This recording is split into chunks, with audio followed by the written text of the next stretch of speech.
Bob, you going to hit the first question? I wasn't really thinking about it, but I'll certainly figure something out. Okay. What kind of problems most does Baylor present to you? Well, they're simple, but at the same time unique. Where they're going to do what they do. And you know what the what the play sets are going to be, and the blocking schemes, and it's pretty. That's the way they've been since Coach Grimes, the offense coordinator, got there. And a credit to them is when somebody lines up and you see that type of offense, they're very confident in what they do. They're very good at what they do. The issues they present you is how it's going to change how they present it, and so you have to be ready to adjust to that. Whether it's motion, shift, formation, whatever it may be, the play set is going to be the same. The look is going to be different. Consider them a power team or more of an finesse team? Honestly, I think it's probably in between. With what they with the outside zone and stretch. They pride themselves on being physical, particularly at the line of scrimmage.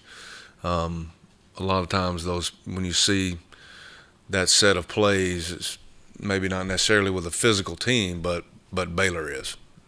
So it's a little bit of both, if that answers your question. How would you compare and contrast Shapen with Bohannon last year? It's Bohannon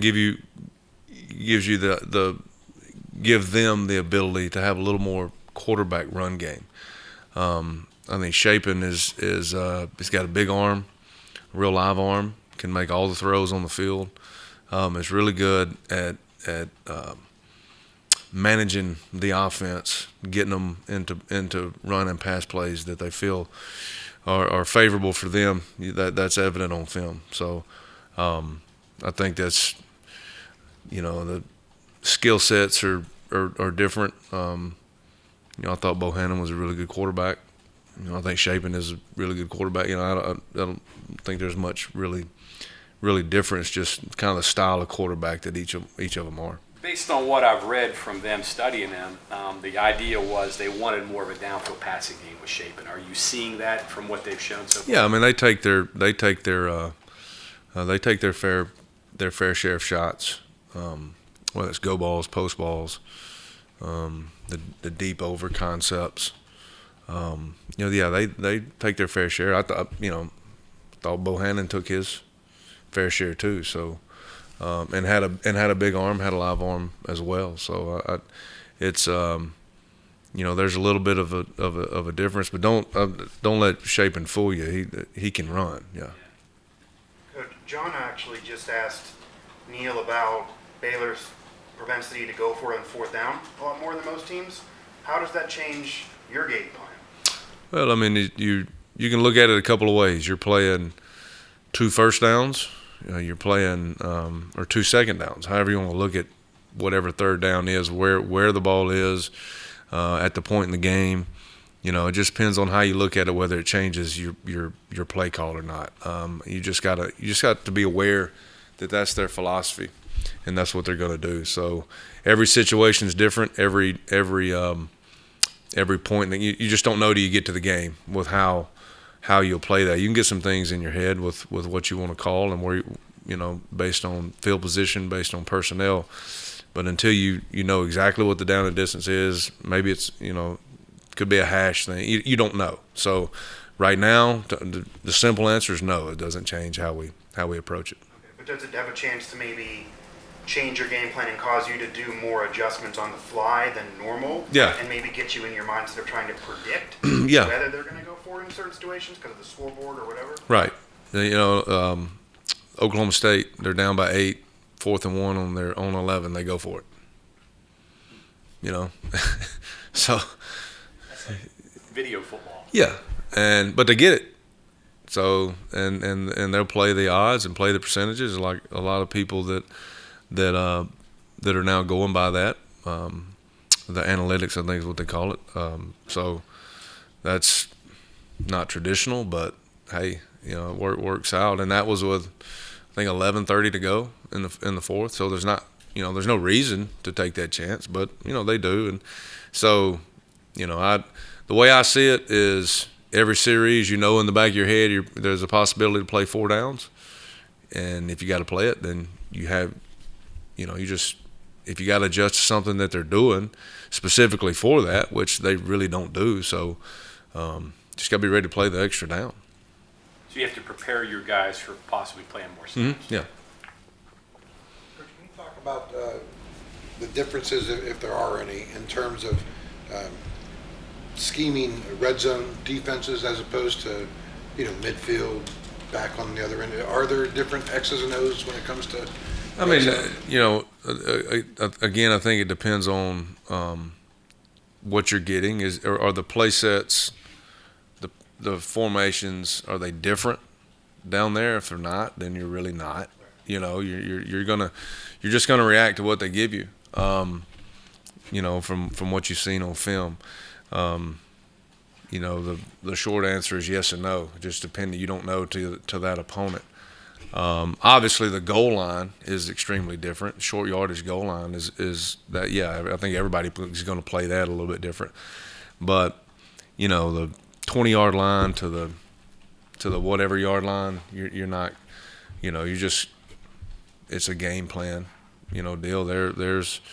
You know, we have some red zone coverages, and we have some coverages that play the same on the negative 20 that they do on the positive 10. Just you have to know. You know, players they just have to adjust the alignments based on where it is. So there's some that do, there's some that don't, and so it's just a game by game. Kind of just looking at the numbers, teams haven't really gotten into the red zone too much against you guys. So I mean, obviously that's a plus.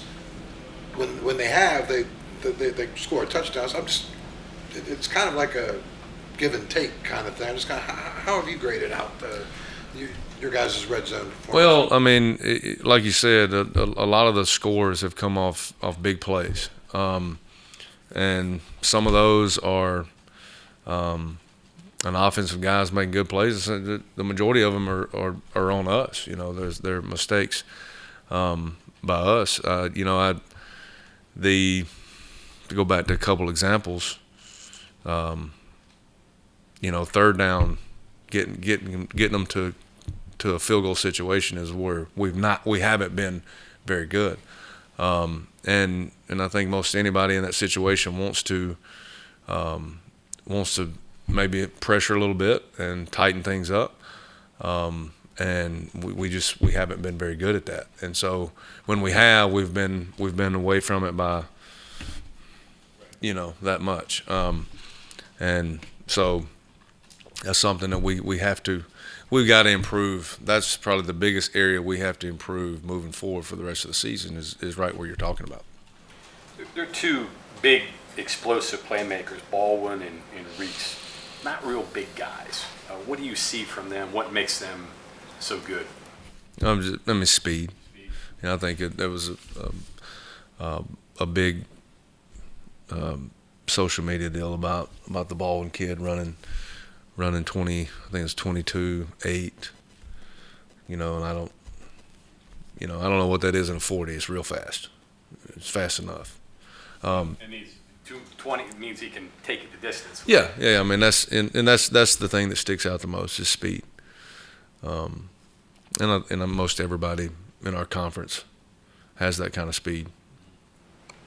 Challenges of forcing turnovers. You talked about the need to do it more.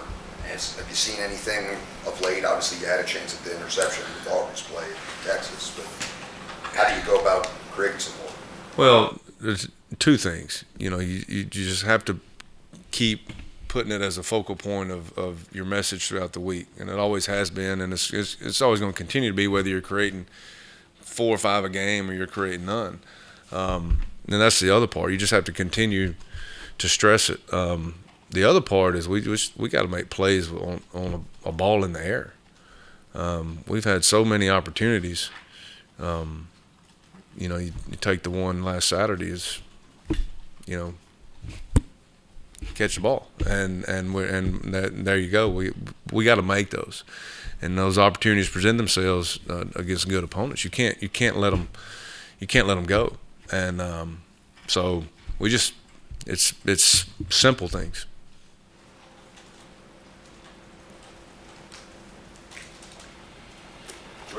They're one of the teams that, I mean, a lot of teams do this. They put the 3 receivers on the short side of the field, that formation sideline, right? Mm-hmm. That seems kind of like the opposite of what you want to do, because you're content in that space with a whole bunch of defenders. But that does seem popular. I guess what are the advantages for offenses, disadvantages, or challenges for defenses when you're putting one guy on the other side? I get that, but you're kind of creating a small space on the left side. Yeah. Well, I mean, that's all you're really doing is manipulating the numbers and the angles, and so that's one of the first things that I tell any guy that comes and plays for us is, hey, this game's as simple as numbers and angles. That's what it is, and so you get the numbers into the short side of the field. Obviously, people probably adjust. Well, if you're adjusting numbers there, then you're probably going a different, have a difference in the numbers elsewhere. So is that matchup favorable? You don't know. It depends on where the pieces are and where they set them. But where it looks like that there's not an advantage for going into the short side of the field, obviously you see it across college football, and they make you adjust to it. If not, it's pretty easy. If you don't adjust to it, they have some really good angles on your defense. So you better do. You have to do something. So it's not that hard, even though the grass is shorter, when you have angles to create a little bit of grass, particularly in the run game, even in the screen game. And then they, just like anything else, they get you up in there, and then here comes a vertical passing game. They got us with that off of motion last year.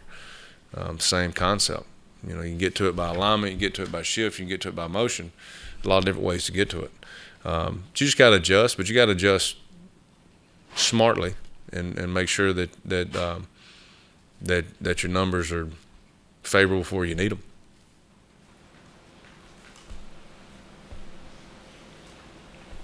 A lot of unbalance from him. No, not as much as we've seen. Not near as much as we've seen. I expect to see a little more of it.